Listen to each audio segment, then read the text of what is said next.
and welcome back to the Kindred Kitchen. Today I am making a pumpkin soup. It's fall and my family is in that pumpkin-y, pumpkin spice kind of mood, and I will say they all loved this soup. So I hope you enjoy it too. Remember to like and subscribe down below and comment on this video, and make sure you follow us on all of our other platforms. We're on Instagram and Facebook.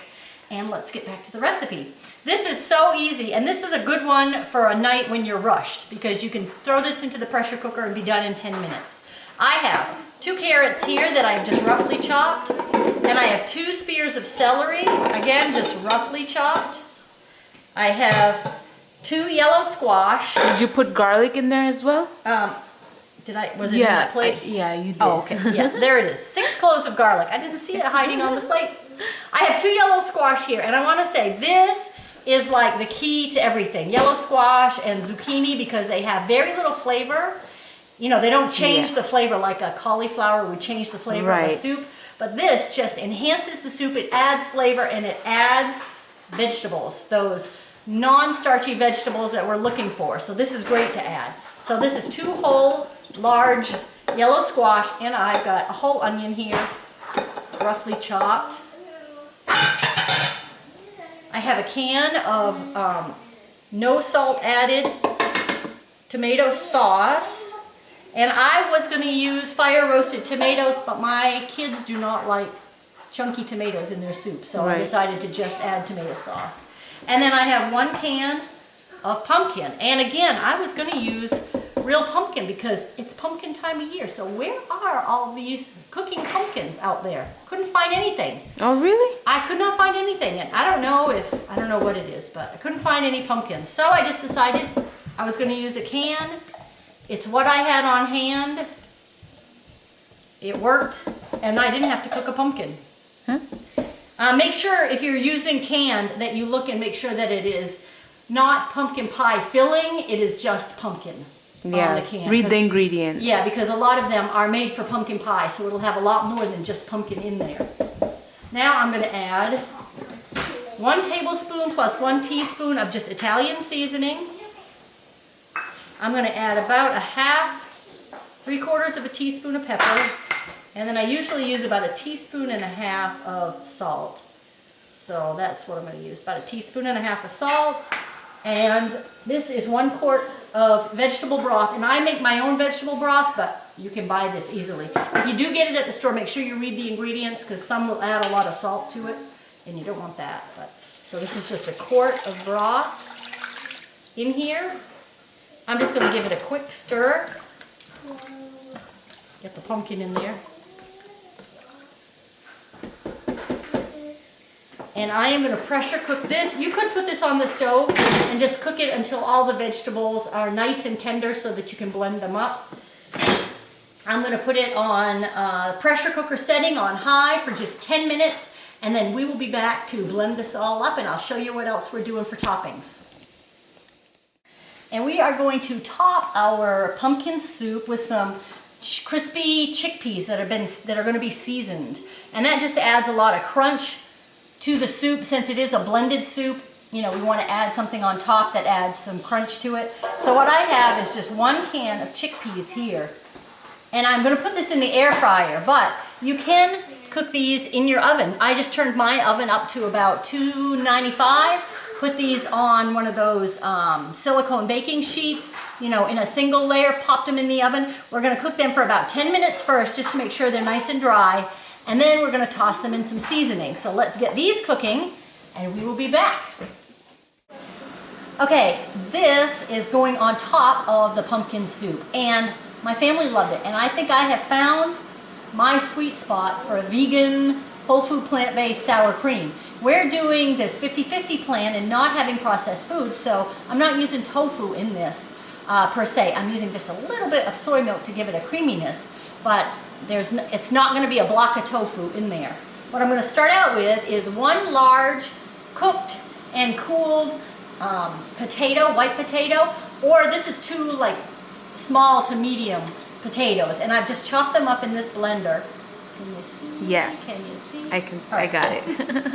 And so what we are going to add, and I'm going to use this spoon after. I'm going to add 3/4 teaspoon of salt. I have some chickpea miso here, and this is a 1/2 tablespoon of chickpea miso. I have a 1/2 teaspoon of garlic powder to give it some flavor. I have 2 teaspoons of maple syrup, just for a little bit of sweet to cut the acidity that's coming up. I have a tablespoon of apple cider vinegar. I have a tablespoon of lemon juice. And this is actually from a bottle of lemon juice. So if I were using fresh lemon juice, I probably would not use quite a tablespoon. I'd probably use like 2 teaspoons of fresh lemon juice because it seems to be stronger in flavor. Okay. And this is just a 1/4 cup of plain unsweetened soy milk. And then right here I have 3/4 cup of water.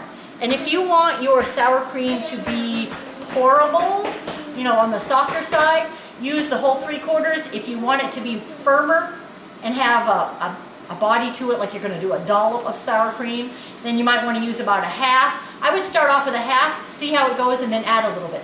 That's what I did. So I'm going to add some of this right now. I'm going to blend it up, and then I'll show you what the result is. This is what it looks like after just a 1/2 cup of the water. See, you could do a dollop with this. And I think I might leave this like this. Okay. The other night I used the whole 3/4 and I just drizzled a little on the top, which looked really pretty. But I think I'm going to leave it this consistency. Now it is a potato, so if you put this in the refrigerator, it'll probably thicken up just a little bit, you know, once it gets cold.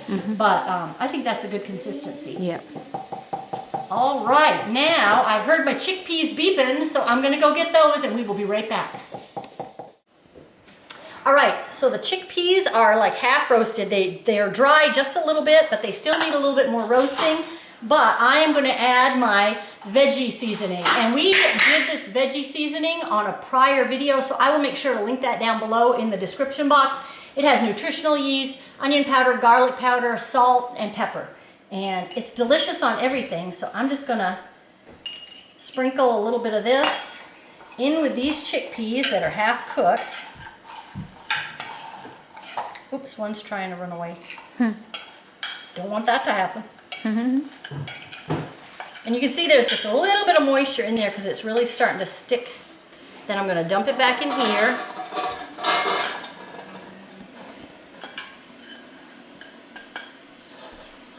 And put this back in the air fryer for another 10 to 15 minutes until they're nice and crispy, and they will be perfect on top of our pumpkin soup. All right, the vegetables are all cooked for our pumpkin soup, and we have our toppings. And what I'm going to do now is use an immersion blender and blend all of this up. If you don't have an immersion blender, you can use like a Ninja or another blender. It just means in another, batches. Yeah, another pot to clean. So this way I don't have to clean anything else. So, but I'm going to do that, and this is going to be loud, so I will be back in just a minute, and we'll plate it up. All right. The soup is all blended now, so I'm going to plate this up. Actually, I'm going to need something bigger. All right, so I have a bowl now, and I am going to add a dollop of our vegan sour cream that we made. And then I have the crunchy chickpeas for some crunch here. And I'm going to add some green onions on top because I thought it would be pretty, and I think it adds a little bit of flavor and a bite right there. And there you have it. That is the pumpkin soup with the crunchy chickpeas and the vegan Starch Solution sour cream, which is a potato sour cream. So I hope you all enjoyed it, and I hope you give it a try, and I hope you enjoy it this holiday season. And thank you for watching us today. Remember, we're on Instagram where we show all of our meals. So if you're curious how we maintain that 50-50 plate, make sure you check out all of our photos on Instagram. And we also have our Facebook page, Kindred Vegan's Facebook, K Vegans on Instagram, and we will catch you later. Bye now, guys.